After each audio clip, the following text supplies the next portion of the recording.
We're live right now? No, I don't know. Not sure. Are we actually live? That's a good question.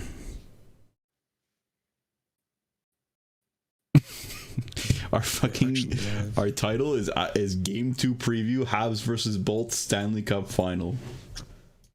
Yeah, that was a long time ago.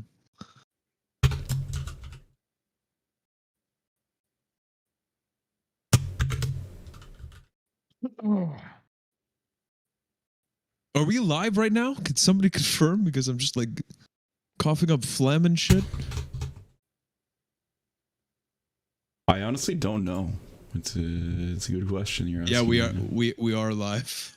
We are live. Welcome, everyone. Man. Jesus. Yeah, we're live right now. I don't think we were ready to be live, but we're live. Ladies and gentlemen, welcome to the No Respect podcast. I mean, you could. Okay. We have one watching. It's probably us. It's probably you. Fucking disaster. Yeah. I mean, ladies and gentlemen, welcome to the No Respect podcast. We might be live for literally a minute, but we might not be, depending on how many people are watching this. Right now, we have 2 people watching. So, welcome aboard. I joined. Okay, it's fine. Alex, welcome aboard. If you guys don't know us, we are the No Respect podcast. And in a little impromptu live session after another loss, the Montreal Canadiens, Anaheim Ducks, and it is 4-2 that we lose in another just not good week for the Montreal Canadiens. And we wanted to do a podcast, and we told ourselves, okay, we can either do a podcast and try to come up with an elaborate kind of discussion, talk about what the problems are, but we realize that the answer at the end of the day for the Montreal Canadiens is that they just suck right now, and we're a podcast that we like to be positive. Listen, we're like, that is when we're at our best, when the Habs are doing well, or they're at least showing signs of positive things. We will argue usually those sides. Right now, there's nothing to be said. So we said, let's do a live stream, and that's where we're at. No Respect podcast live today. Alex, your thoughts on what's going on, and if there's any discussion that's going to be had tonight. I'm not sure. We might end this, and it'll be a quick test. We'll see. I don't even know, man. This is terrible. I'm always the most negative of the group, but even this is too much for me. This is unbearable. At least Mike Hoffman, he showed up. He's here. He's the only one who's showing anything. The shot is disgusting. We knew it would be. So that's nice to see. Gives me maybe a minute of joy every Habs game. That's it. Yeah. I don't know what's going on. I mean, Cole Caulfield still hasn't scored. We made kind of a joking video about him possibly being a bust. But are we starting to consider it now? Yeah, I don't know, man. Not much to talk about. This is tough times. Very tough. Justin, how about yourself? How was your week? How you doing? How you feeling right now? I'm great. You know, everything except for the Habs is going great. But I mean, we can have some positive talk about the win in San Jose. But it was definitely short-lived, and then 2 brutal losses. Like, to be honest, in this game against Anaheim, the only thing that was good was the line with Jake Evans, with Yoel Armia and Artturi Lehkonen. But other than that, it was pretty painful. We scored 2 goals, which is more than we score normally, which is great. True. But to lose against a team like Anaheim, a young team that, like, in theory we should be able to beat, it's there's no words other than pain right now. Like, it's just painful to watch. It's just not fun to watch the Habs struggle this much. It's just brutal, and it's unfortunate because I feel like we have a team that should be better than this, and it's it feels like the whole team is snake bitten. Our defense seems honestly just horrid. Jeff Petrie, he's probably injured or something, but he's not playing up to what he should be able to play.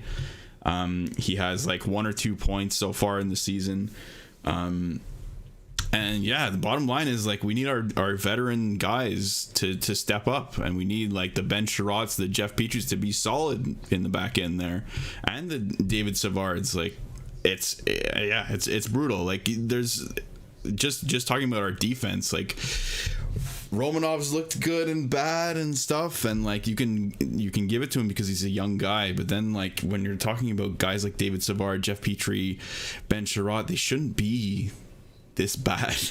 It shouldn't be this easy to break through our zone. Like our defense against every single team in every game, even the games we won, has been terrible. Like it's just like Swiss cheese. They just get through and there's nothing there. Like even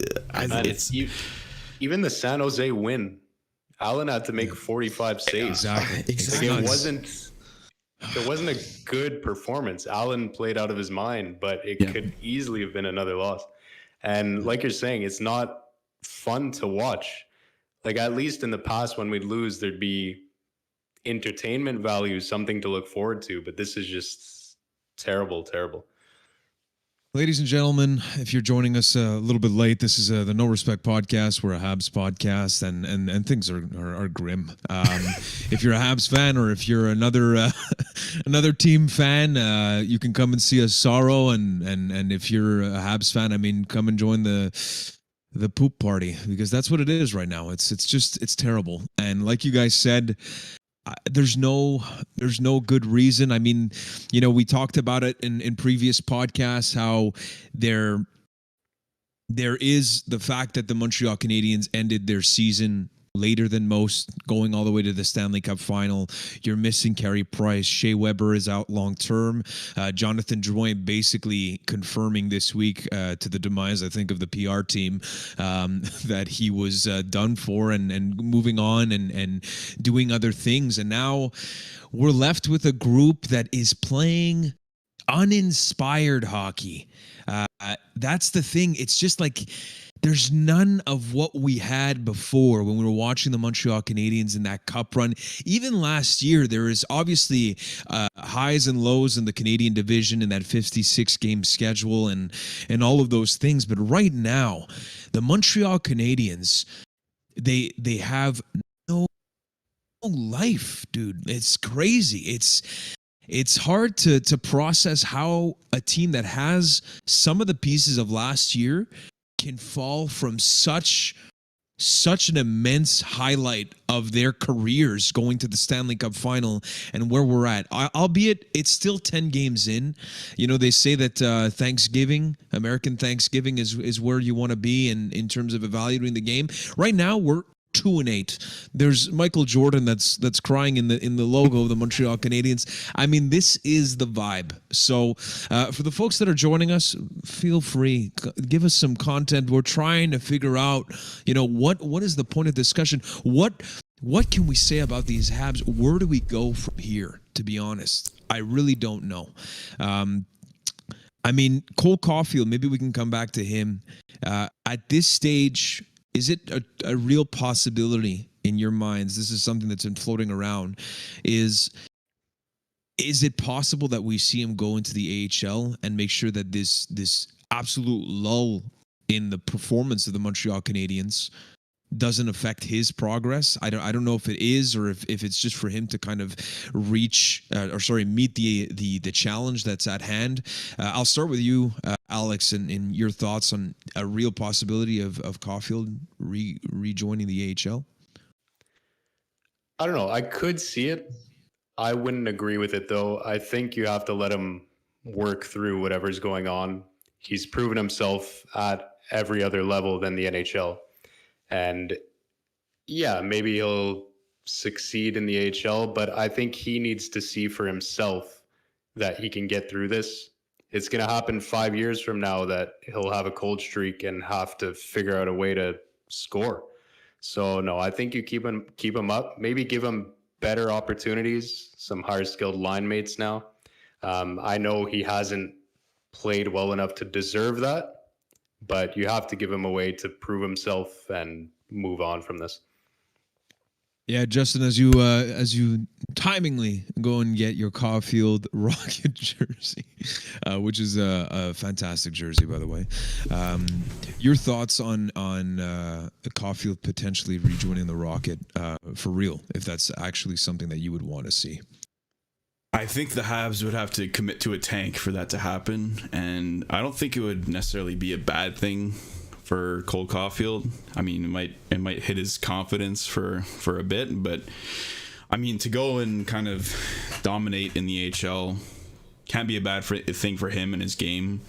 But yeah, he's definitely been snake bitten. He's gotten his chances, like he's been there, but it seems like he's just gripping the stick too tight, or just not able to really generate anything that ends in a goal on a play. So it's been tough with the whole first part of the season for Caulfield. And I mean, I'm still not worried about him in his future. Like, it's very, very early in his career, and I'm not worried about his progression. But yeah, I mean, it could be a solution to send him down to the AHL. Obviously, he doesn't have to go through waivers, so it wouldn't be any issue there. But yeah, I mean, we would really have to want to tank at this point. Like, it would have to be really bad for us to send him down and kind of sacrifice that whole line that's kind of built around him. Yeah, even if there is a tank, to be honest, I don't see Caulfield going to the AHL as the solution. I mean, you look at, let's say, the Ottawa Senators, for example. They had an awful start, I believe, last year.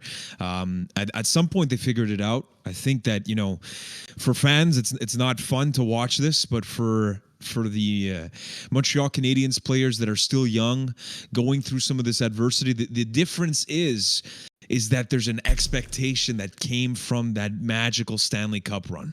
And we come now into this season with raised expectations. I mean, the emotions were at their highest. I gained 10 pounds or 15 pounds in pizza and beer alone because of the run. Now, have I lost all that weight? No. But the point is that the Montreal Canadiens right now are not playing to their potential, of course.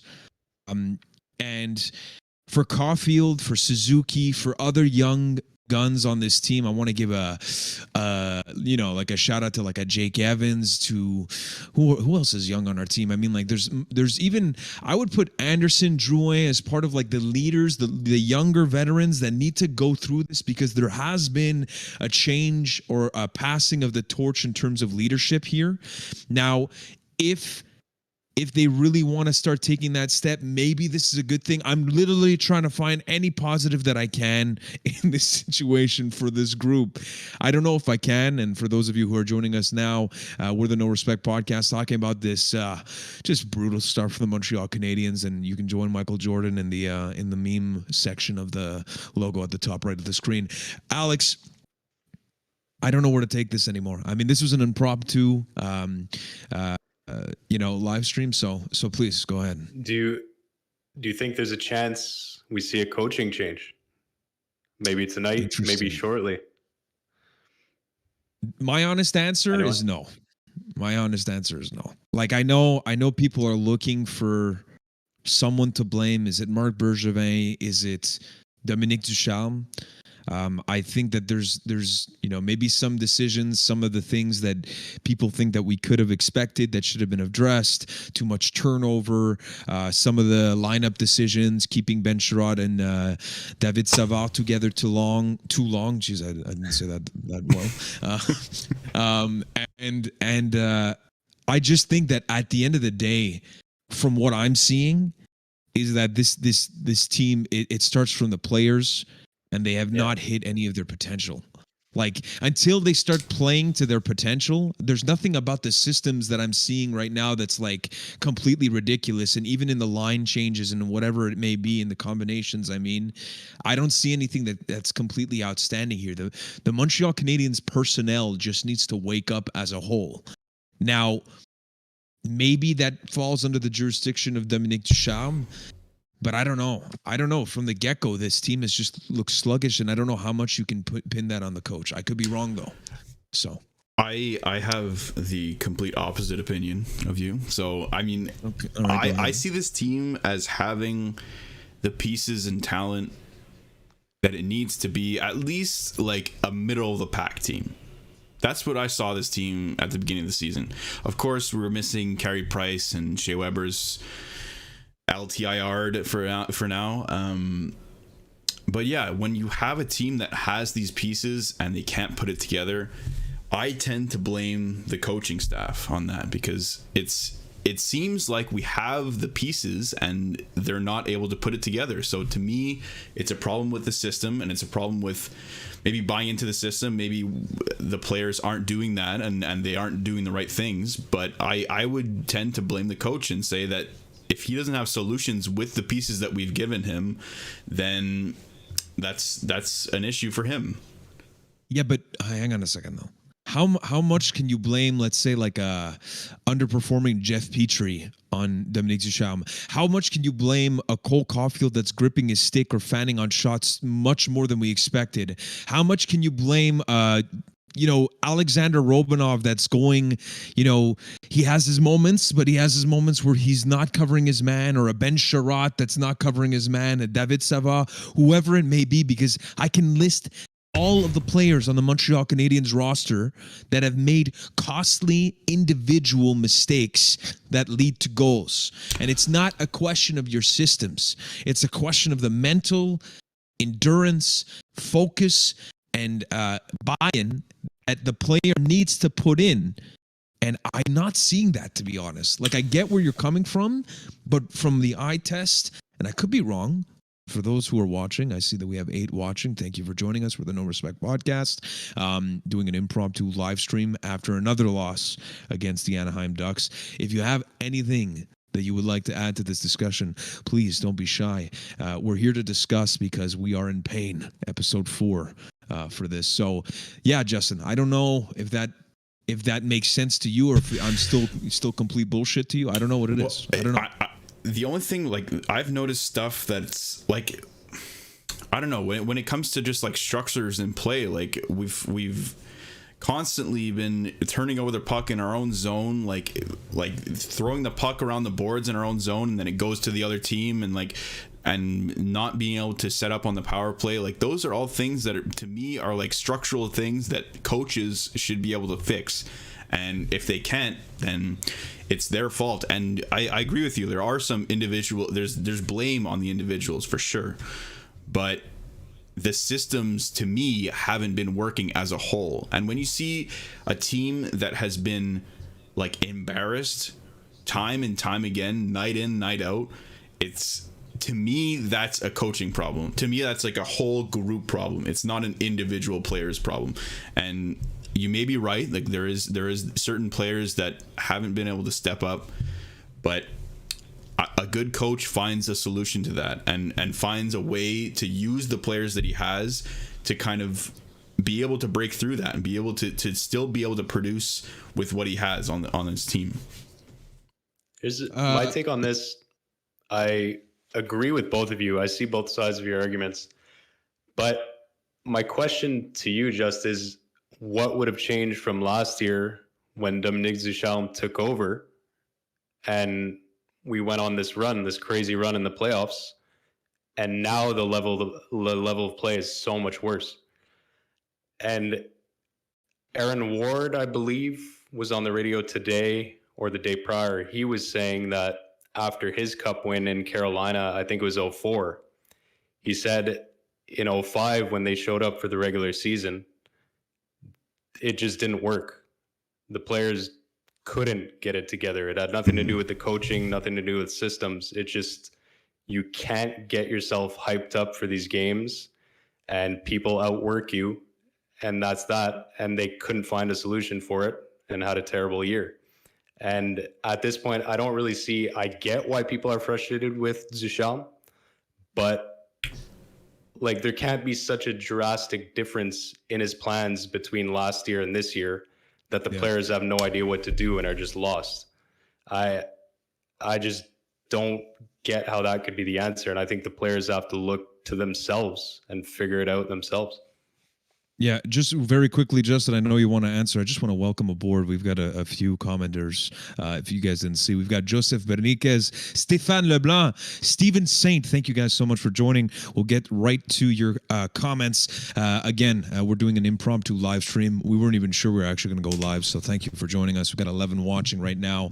The Anaheim Ducks beat the Habs 4-2. Joseph Berniquez says Caulfield, Romanov need AHL time, and Laval can actually make the playoffs this year. That'd be a nice kind of experience. Now, what does that say about the Montreal Canadiens? That's full tank. Would I do that right now? Stéphane Leblanc also agrees with that. And Stephen Saint, I'm going to call you Saint, okay, Stephen? It's Apocalypse Now. We agree. Montreal Canadiens and what you just said about the emotion buying in and the fact that Aaron Ward and his experience in 04 to 05, I think that's my question too right now, is this team, is it just a question of they reached a level of emotional investment that no other team reached, but their talent level just is not there? Does that make sense in terms of a question right now? Is this team, in terms of character, everything that Marc Bergevin has believed in, is that the sole thing that they have? Is the fact that they have, once the time comes to being emotionally invested for the playoffs, let's say, they'll do great. Right now, because it's the regular season, because it's a tendency that we keep seeing. So I guess my question is that, do we just have emotion and no talent, or where are we right now, Justin? To me, there's no character on this team right now. I mean, if you can't put wins together and you can't find the way to buy in and be able to win games, it's just not there for me right now. And like I see what you're saying. Like I agree that like we, with the core that we had during the playoff run, we were able to kind of put it together and kind of ride on the emotion of it and be able to put together the efforts and kind of outwork the teams last year in the playoffs. But I'm not seeing any of that this year. Like there's no emotion. There's no kind of buying in to winning, to working harder than your opponent. Like I haven't seen that in a game so far this season. And like I saw a tweet that says like Marc Bergevin like should be ashamed about talking about character with this team. There's no character right now with this team, and it's I mean, it's sad to say that. Like I don't want to admit it, but it's true. Like you actually believe that? You believe that there's no character on this team? I believe right now they're not showing any character. Like there can of course be character. I'm saying. I mean, what is character? Like, if character doesn't... Let's define character. What is character? Like, if character doesn't result in winning games, then what the fuck is it good for? Like, what do you care about that? Like, I that's my take. Like, if you're 2-8 in a season, that's evidence to me that you don't have the character and you don't have the will to win. Like, and it's not, to me, it's not about not having talent. Like, there's teams like Ottawa, there's teams like Anaheim that we fucking lost to tonight that don't have necessarily the talent to win in this league. But I feel like we have the talent and we're lacking the emotion, lacking the character, and lacking the drive to actually pull out the wins.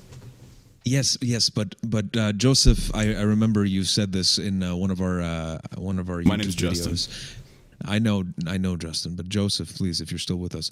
Joseph commented that the Montreal Canadiens are gassed. Like, sometimes you have character, but you don't have the mustard to put it out. I don't know if that's it. Like, listen, we spoke about Vegas. We spoke about, the Toronto Maple Leafs kind of pulled it together this week, like better than us, of course. And they had no excuse, right? They're coming in with this all or nothing mentality, and it seems to be nothing right now. But that being said, the Tampa Bay Lightning, slow start. The Vegas Golden Knights, their power play has been trash as well. Who else? The Avalanche. The Avalanche hasn't been that great either. But all of those, the final four teams have been struggling out of the gate. Obviously, the Montreal Canadiens to a level that we're here at episode 4 pain. So obviously things are not going well. But coming back to that character thing, Is it really character? Is it mental exhaustion? Is there, I don't know. Alex, what do you think? I agree with Justin that no one's showing character, but I think talent-wise, realistically, with Price out, with Weber out, our defense and goaltending is not that good. Allen's doing his job, but we're not in the upper tier of defense and goalie talent levels. On paper, our offense should be much better, but they haven't shown up. And that's maybe where we need that character. We need people to play like Josh Anderson. Josh Anderson showing up every night. Unfortunately, he's not the most skilled guy, so he's not putting points up, but at least he's bringing something to the table. Sorry? He put up a couple. I mean, he did relatively decent. Yeah. No, I'm not saying he's doing anything wrong, but yeah, we need Gallagher to be Gallagher, which he hasn't been. Yeah. We need guys like that to show something, which they're not. And Justin's point makes a lot of sense. A team like Anaheim, yeah, their record's not great, but they're outworking us in every facet of the game. Troy Terry, he's on a hot streak, but he's dominating the cycle in the corners. That shouldn't happen against guys like Savard and Sherratt.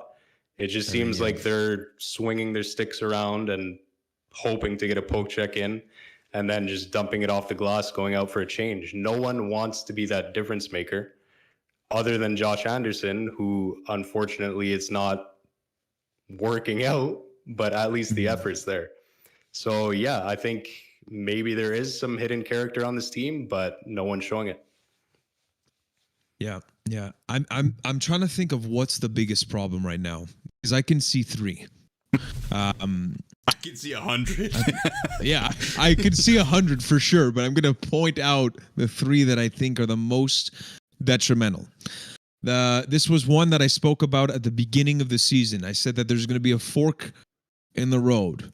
One of the forks, or no, the single fork. One of the, I don't know where I'm going with this. Well, one of the, what do you call it? The prongs of the fork is Caulfield and Suzuki taking exactly where they were in the playoffs and bringing it back at the start of the season. That has not happened, and I thought that if that were to happen, the Montreal Canadiens would find a groove and wouldn't skip a beat, and we would see exactly what we expected, is that it's a middle-of-the-pack team, obviously not at the elite, but then once we get to the playoffs, maybe Carey Price joins us, and we're doing maybe something a bit similar to last year. It's hard to kind of imagine that at that point. But that's the first problem, is that hasn't happened. Cole Caulfield has 0 goals. Nick Suzuki has not, he hasn't been dominant, and we're left with no first-line center. Our first-line center is Christian Dvorak right now. I think that he's outplaying, that line is outplaying the Caulfield. Obviously, they've been separated since the beginning, but that's a major problem. Number one. Is that the biggest one? I don't know. It might be the second one that I'm going to highlight, and that's Jeff Petrie, that has not been Jeff Petrie. And for me, that means that without Joel Edmondson, you're left with David Savard and Ben Sherratt. I would say that they are playing better than Jeff Petrie right now. Yeah. And I could be wrong, but if that's even close to being true, how can you win a game without Jeff Petrie being at the level that we need him to be? Like, it can't be Ben Sherratt and David Savard. Ben Sherratt has the most goals as a defenseman. Doesn't make any sense. And then my last point, which is just team defense and just overall play, which I don't know, like the PK has been awful. The power play has been awful.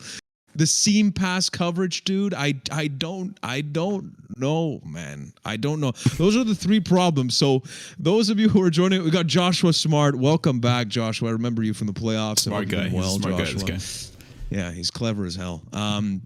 But point being here is that it's difficult to pinpoint exactly what's the biggest problem. Obviously, when you combine all of this, you get a 2-8 record and Michael Jordan and the fucking Habs logo in the top right of your logo here. But yeah, so for folks back at home, is it the fact that Nick Suzuki and Cole Caulfield have not had the hottest start? Is it the fact that Jeff Petrie is, maybe he's dealing with an injury, and it could very well be. But the fact that Jeff Petrie isn't at the level that we need him to be to have like a decent blue line, because right now we don't have a first defenseman. We don't. We have no Shea Weber. There's no Joel Edmondson, and we're left with Ben Sherratt and David Savard, right? So, and then the last one is just overall defense, and I'll include the power play. It's just a smorgasbord of troubles on the third one. So what's the biggest problem for you guys? And let us know what you think. Got Joshua saying pretty bad when I don't even want to watch the games. Exactly. We have a fucking podcast about the Montreal Canadiens. What do you think we're fucking feeling? Anyways, sorry for swearing. Alex, how about you? Answer that, unless, Justin, you want to go. Well, I mean, the options you've given us is it this player, or the whole team? So I'm going to pick the whole team. I think everything's gone to shit. Nothing's going right. And you're talking about Jeff Petrie not playing like a number one D-man. I'd say right now he's playing like a number 4. So we don't even have a first pair on defense. It's just brutal. Maybe Sami Niku and Weidman can save us. Maybe they'll be our future number 1 corner piece of our defense. But no, I mean, I don't even know what to say. I'm just stalling, waiting for fan answers here. Justin, what about you? I mean, for me, I think it really has to do with what you said. The first point, kind of, Nick Suzuki's not necessarily stepping up, and I don't want to put tons of pressure on the guy. Like, he's a 21-year-old. We're already expecting so much from him, but the bottom line is we have Christian Dvorak and Nick Suzuki as our first line centers. Both are under 25 years old. And then we basically just don't have a lot of center depth. We have 0 center depth if Nick Suzuki is not playing up to his potential. So that's to me the toughest place. Like, that's kind of like the most important position in hockey. So yeah, it's really... Yeah, it's hard to pinpoint one thing, but I would say that is one issue. Another thing is obviously our goaltending. I mean, Jake Allen, obviously he's looked pretty good, but he's not Carey Price. And when you have Samuel Mutombo as your backup, it's tough. It's tough. Like, I don't want to shit on the guy, and I don't want to shit on the players. Like, but when I just don't have confidence in the goaltending as much as I would with Carey Price. So that's the main problems. We could go on. There's many problems to talk about. We could talk about any player and pinpoint stuff that they're not doing right. But I think to me it comes down to like the whole team is just like kind of what Alex said about like the Aaron Ward comment. Like, they're not able to get into the emotion of the game now, and maybe it's because they went on the run. Maybe it's because they don't have cohesion because there's too many new players and there's new systems and stuff like that. But yeah, it just seems like we can never string together good shifts. Like, we have one good shift and then we're hemmed in our zone, or like we make a bad turnover and a goal is scored against us. So nothing's going well right now. I don't know what else to say. Fuck my life. And yeah, that's it. It's difficult, very difficult. I did the first ever poll on our live stream here. I put in the 3 garbage options, which were Nick and Cole Caulfield. Well, not Nick and Cole Caulfield, but Nick Suzuki, Cole Caulfield, not having the hottest start. Jeff Petrie also not playing to his potential, or just special teams / overall defense. Thank you to the one person that selected special teams and overall defense and made it 100%. I think again, the fourth option should just be team is trash. I mean, yeah, c'est pas bon là, ça marche pas là. But Stefan, I know that Joshua, I'm just going to read through the comments here. Petrie needs to fake the shot on the power play. Problem solved. Petrie needs to fucking pass on the power play. That's Agreed. all he needs to do. How many times has he shot it into the shin guards? Like, he's aiming for Jeff. the shin guards.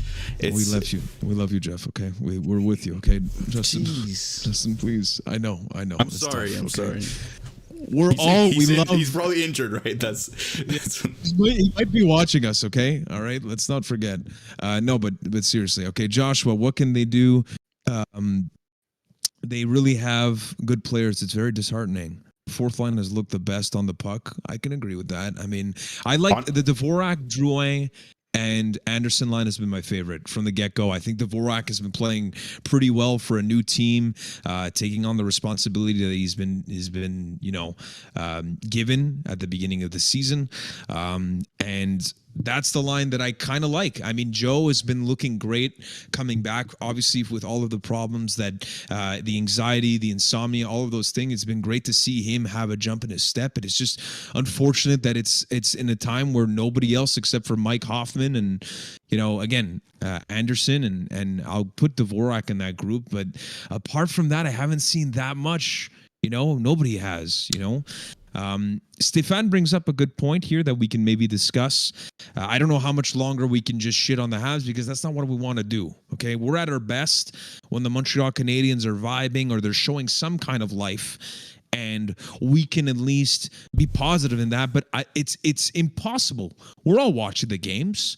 We're watching, and the eye test says that this team has been playing like shit. It's the facts, okay? Stefan says, blow it up. You keep Suzuki, Caulfield, Dvorak, Romanov. Anybody else is fair game.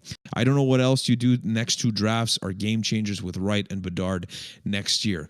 Listen, we might have Shane Wright in our hands and problem solved, right? Right? Maybe. We don't know. Let's take a look at this poll. I see that the special teams overall defense has gone down. Cole Caulfield, Nick Suzuki, second. All right, 40% to 60%. We'll see how this keeps going.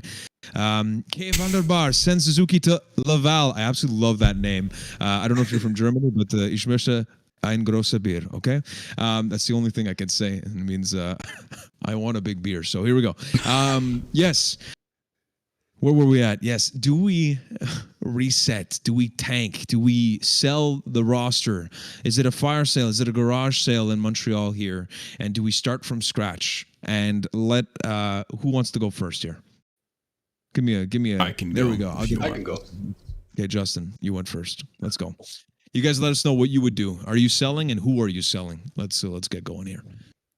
I mean, you can sell some.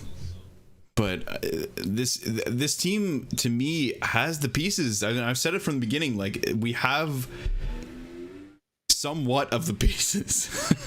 There is a somewhat, yeah. Yeah. No, but I'm saying, like, if we have an elite goaltender like Carey Price, yeah, I think with this team that we have now, I don't think we're that bad. Like, that's what I've said from the beginning, is that this team shouldn't be this bad. It really shouldn't. And that's the reason I would not want to tank, just because I don't think we're that far off. Like, if we have the compete level and have the heart and have the buy-in to winning games, like, we have elite, we have elite wing depth is what I'll say. And it doesn't look like it right now, but we do. We have a lot of we have countless 30 goal potential scorers. Like, I know you guys are both laughing at me for some reason, but it's just funny because you're like, we have countless. You're compromising more and more. Like, this team is elite I have to in some aspects, and we have so many good forwards on the wings. Like, it just keeps getting worse and worse, man. No, but seriously though, we have Mike Hoffman can score 30 goals. Brendan Gallagher can score 30 goals. Tyler Toffoli can score 30 goals. Cole Caulfield, in a perfect world, maybe in a year or two, can score at least 30 goals. Nick Suzuki is a good offensive player. Like, we have good offense. We have Jonathan Drouin. We have Josh Anderson. Like, these are all players that can score up to 20 to 30 goals. Like, we shouldn't be having these problems offensively. That's what we wanted. That's what we said at the beginning of the season. Like I completely agree. You know, like that's why it's such a our team is not 2-8 worthy. We're not bottom feeders. Okay, we're not Justin's fantasy team. Okay, it's not that bad. Dude, okay. You want to go through our fantasy teams and compare and contrast? I mean, yeah, we should. But anyways, point is, maybe not for this year because it's been a rough start. Not as bad as the Montreal Canadiens. Ladies and gentlemen, welcome to the No Respect podcast. If you are new and joining late, we're just chatting. This is an impromptu live stream that we didn't even know we were going live tonight. We were saying like, hey, should we actually do a podcast or should we actually just see if people want to talk about the Habs and vent? Because that's where we're at. We're not going to do organized things game per game review and say, well, in the Sharks game we were good, but everything else was trash. So we're here and we're doing a live stream. So please, thank you so much. We've got 12 viewers. We've got a poll that's going here. We've got 5 votes on it. And so right now, we got special teams overall defense being the biggest problem for the Habs, or Caulfield Suzuki not going. It's 60% to the special teams overall defense and 40% to Caulfield Suzuki not going. So that's 3 votes. What your thoughts are. Yeah, there's 3 votes to 2. Yes, that's correct. Great math. So we've got Sam that's joined us, Alex Vachon. We've got Ant Dude 93. Welcome to the stream, ladies and gentlemen. And we've obviously got Kay Vanderbar, Joseph Berniquez, and Stéphane Leblanc and Steven Saint. I don't know if you're still with us, but thank you so much for participating tonight. Yes. Hey, Alex. It's our pleasure, man. It's been tough to do the podcast. He's saying thanks for doing the podcast if you guys can't see it, but it's been difficult to do it within this context. It's pretty brutal. So selling the team, you said, Justin, no. Basically, that was the answer, is that you don't want to do that. What I want to bring up, Alex, if you don't mind, is that for me, is it the worst case scenario? Okay, I'm not a fan of selling everything. Okay, yeah, it is the worst case scenario right now, but I'm not a fan of selling pieces that we know will be useful just for the sake of rebuilding. You know, like because it's completely garbage this year. Let's say it's completely garbage. Okay, keep the pieces that are still valuable next year. I don't see anybody on this team, unless that there's a UFA or whatever it may be that you want to get rid of and get some picks for the draft, that's fine.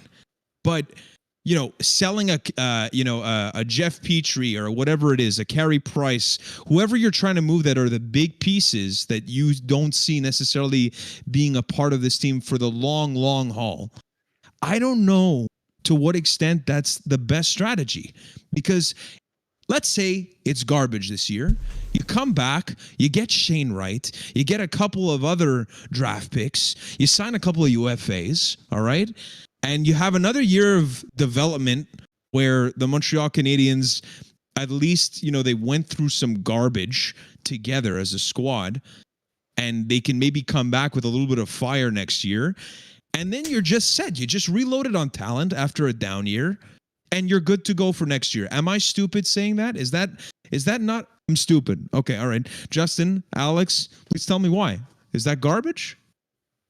Tanking 1 year will not save you the next year. If we tank now, we will be good maybe in 3-4 years.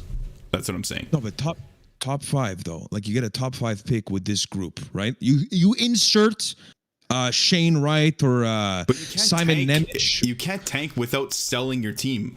Like if Dude, we haven't sold shit. We're 2-8, man. What are you talking about? Yeah, but that's not going to continue. We're not going to continue to be this bad with this core of players. Like we're going to eventually even out, and we're going to end up being like 18th in the league, which is like the worst case scenario. But yeah, that's what's going to happen. Yeah, but right now you can't say that with so much confidence. Right now we're garbage. We're garbage. I get it, but we're not actually garbage. That's at least my take. We're not actually garbage. I know that. We're garbage. We're more like recycling. we're not like we're trash, but we can be molded into something that's like not so trash. Okay. All right. Interesting. Alex, before you answer, I just want to go through a couple of the comments. Josh was saying, or sorry, I should start with K. Vanderbar.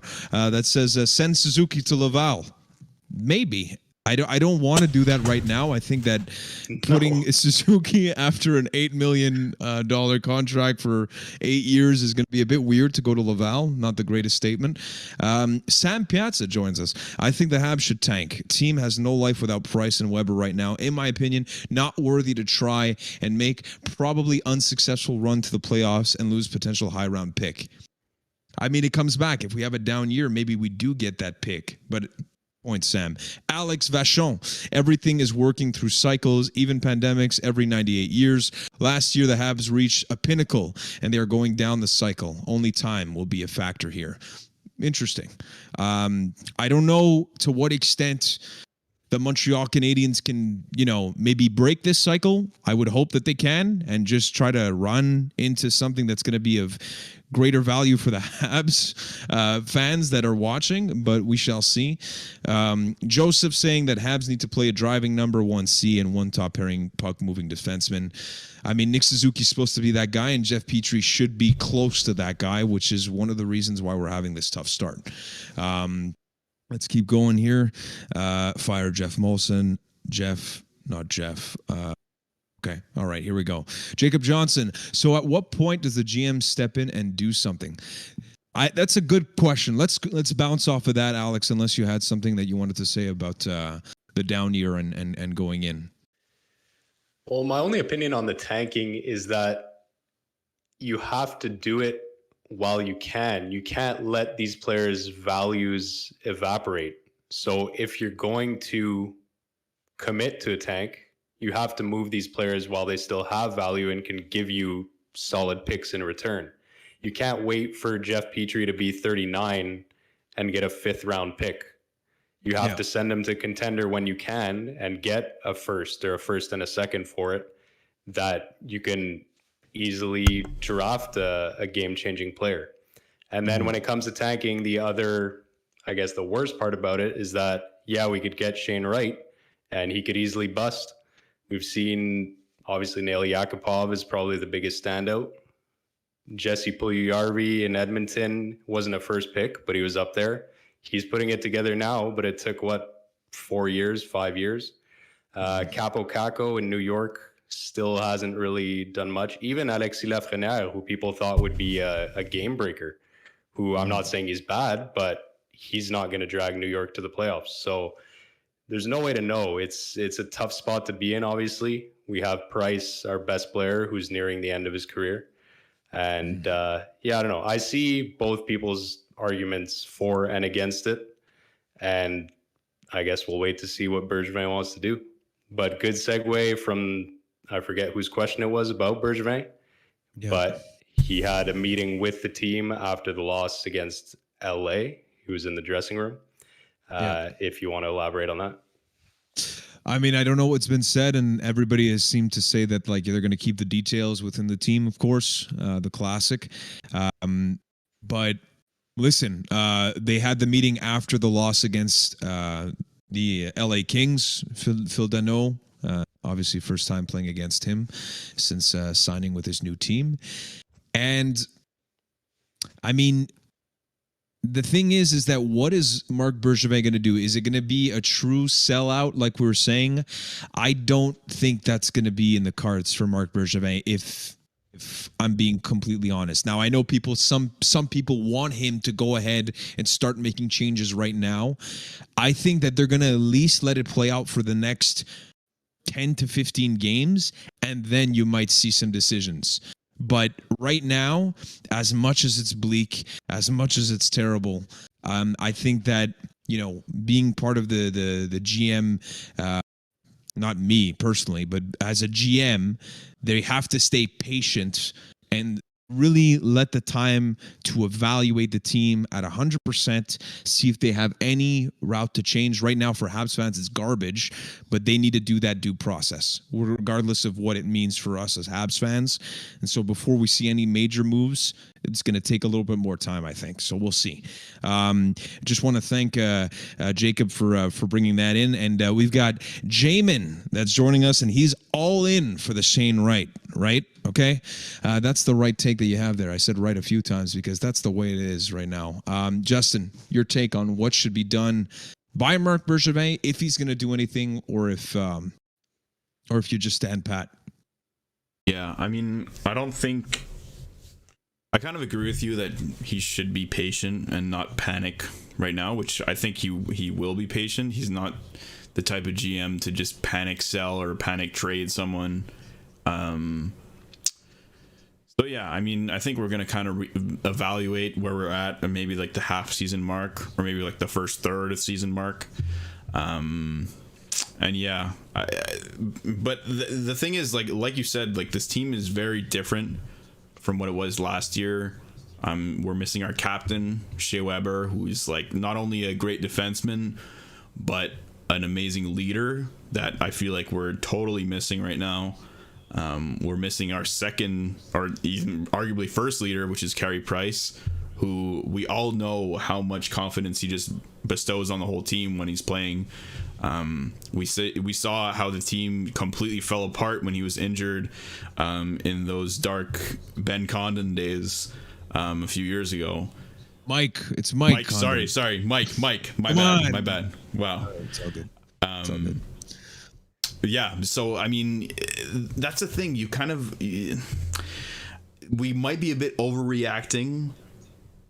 Because I mean, we deserve to, dude. No. I'm just saying we overreacting in terms of like, let's sell the farm, because we are missing a lot of key kind of players, and not to mention someone else who like doesn't get a lot of credit, but Paul Byron is another leader on this team who's out right now. And he is he's a solid depth player who plays good minutes. He's good defensively, plays on PK. Can score a good 20 goals some seasons. So yeah, I mean, we are missing players, but it shouldn't be this bad. Let's not kid ourselves. But I don't think Marc Bergevin is going to make any big moves anytime soon. Yeah. Just want to read out a couple of the comments. Jamin saying the Habs issue is we haven't been in a rebuild, so we keep drafting mid to late round. Most of the teams that are good now are because they drafted in the top 10 for 3 to 4 years in a row. Now, Jamin, I agree that the Carey Price is the main reason as to why we have never been able to rebuild properly, because he was just that good when our team had a top line center of David Desharnais. No disrespect to David and that sick move in the shootout that he used to do where he waved his stick around it and then just do it 5-hole. That was nasty. But the reality is, at the end of the day, you see what the Oilers have gone through, what the Buffalo Sabres have gone through, and it's not a guarantee. It just doesn't play out always the way that you want it to. And so I might be wrong in this, but having that kind of mixed bag of like making sure that your competitive team to retain some of the bigger pieces, maybe that helps in acquiring those mid to late. You want to get some good picks for sure. You want to find a steal, and I think that's why he's been at least the under recent years that the moves by Bergevin have been to overload on draft picks so that you have more chances at the lottery and getting a steal in the second round or even late first round or whatever it may be. So that's my thought process on that. So in regards to Jacob's comment, if the fact that Marc Bergevin and the fact that he's not signed for the next year affects him, I don't think so. Because he's a professional and needs to get a job somewhere else. And if he does not do the right job here, it's going to affect his chances at getting another position somewhere else. So, yeah. That being said, let's anything, because I know that we want to wrap it up relatively quickly here. Folks, again, a huge thank you for joining us for this impromptu live stream. We were supposed to record. We decided hell with it. We're not going to just spew the same trash that the Montreal Canadiens have been putting on the ice. And I just want to say, if you guys can, and just to support the channel, if you aren't already, a subscription, a like, all of those things help greatly to support it. So again, it's up to you. It helps us out, and it's free. And we have obviously the No Respect podcast that you can follow at Twitter and all of that stuff. I'll let you do all of that stuff if you want, but just a reminder on my side. Justin, your hand was raised. Please go ahead. We also have a Discord too. You should join that, because we discuss stuff, and we will have I mean, we talk about stuff that people say in the Discord all the time on the show, so it's a good time in there. Can I put the link in there? Is that illegal? That should be. I mean, it's our stream. I don't think it's illegal. I think it's legal. Let me take a look. Gonna, so I'm gonna. Okay, go ahead. Sorry, I'm gonna copy paste the link.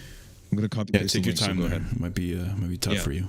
I was just gonna say we should probably do predictions of the next week of the Habs, but I don't know if you had anything else to end the show on. But yeah. No, that's good.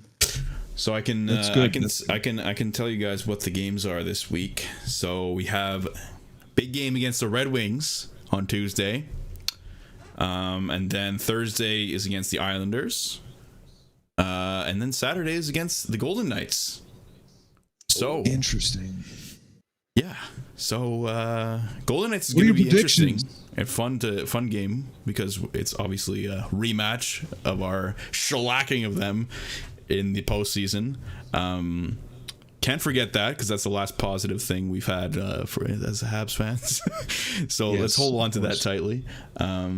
So yeah, Mackie, go ahead with your fucking prediction. Jesus, let's relax, okay? Starting with my prediction, I don't see any hope for the Montreal Canadiens. I'm going to be honest right now. I need to see it to believe it. I want to see one win, and right now I'm just going to predict what I think is going to be positive for the Habs, which is keep losing, get a high draft pick, and we'll be back next year. At this stage, that's where I'm at. I want it to swap, and by God, I will swap so quickly. Once it starts going the other way. You know me, I love to be optimistic. For guys, if you don't know, I've been waiting to release an original song about the Montreal Canadiens, and the timing is just so awful because it's based off of the glory of the playoffs, and it's been so bad that I have not been able to release it. So I'm just going to wait. I'm just going to wait until it goes and it does well. So, so that's my prediction. What games do we have? Three, four? 0-4. 0-4, even though it's 3 games. I don't care. Alex, here you go. I'll keep it quick. 0-3. Let's keep it going. I think all right. We will have 3 more Mike Hoffman goals, though. That'll be the joy in my life once I see the net bulge from a Mike Hoffman snipe. But other than that, just more depression. 0-3. You might sing something else. Great bulge use too. of the word. Literally about to mention the bulge term there. That was great. Justin, go ahead. 3-0, easy. You know what? Look, the Red Wings, we have the number. We've beat them once. We can beat them again. And another thing, the Islanders and Golden Knights are both good teams for a change, because every team we've played against so far is a absolute trash team. Even though we've lost handily to all of them, these are actual good teams. And you know what the Habs do against good teams? They play a little bit better. Not great, but a little bit better. So I think we will go 3-0 this week. Let's turn this fucking season around. Stop with the negativity. We're not tanking. Yeah. We're coming back. It's too late. We're coming back. We've already missed the playoffs. We have 72 games left to play. It's over, man. It's 72. We've right, made. You know what, we've gotten 4 out of 20 points. That's a magic number. 420. You know I'm turning the tides, okay? I'm turning the tides, all right? Because I'm remembering what it felt like to be excited about the Montreal Canadiens. And you know what, Justin? just made me excited again. The Habs this week go 3-0 and they start their season. Okay, you're gonna come back to the No Respect podcast and it's gonna be 5-8. Okay, this is what it's gonna be, and it's the start of something new. I don't necessarily believe it, but I need to believe it. Okay, ladies and gentlemen, a huge thank you for joining us here at the No Respect podcast after another loss to the Anaheim Ducks, 4-2.